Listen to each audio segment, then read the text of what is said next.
गौतम बुद्ध का जीवन हर किसी के लिए प्रेरणादायी है।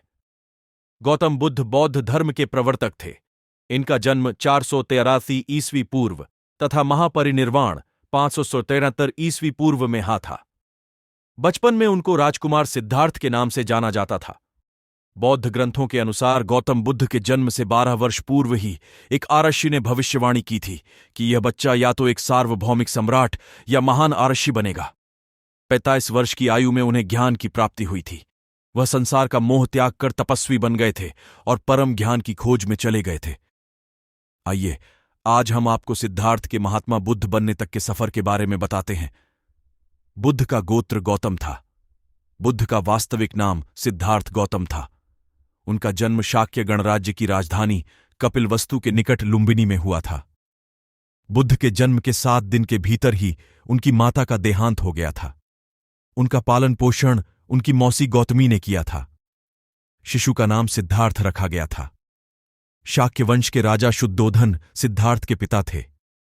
सिद्धार्थ के जन्म से पूर्व हुई भविष्यवाणी से परेशान होकर उनके पिता ने उन्हें तपस्वी बनने से रोकने के लिए राजमहल की परिधि में रखा।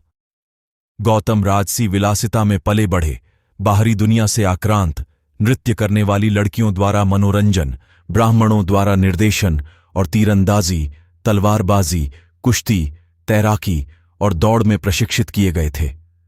कम उम्र में ही उनका विवाह राजकुमारी यशोधरा से करा दिया गया। दोनों का एक पुत्र भी हुआ जिसका नाम राहुल था। सिद्धार्थ बचपन से ही अत्यंत करुण हृदय वाले थे। वह किसी का भी दुख नहीं देख सकते थे।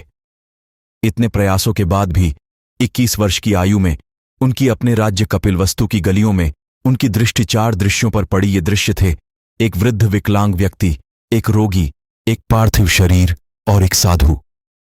इन 4 दृश्यों को देखकर सिद्धार्थ समझ गए थे कि सबका जन्म होता है, सबको बुढ़ापा आता है, सबको बीमारी होती है और एक दिन सब मृत्यु को प्राप्त होते हैं।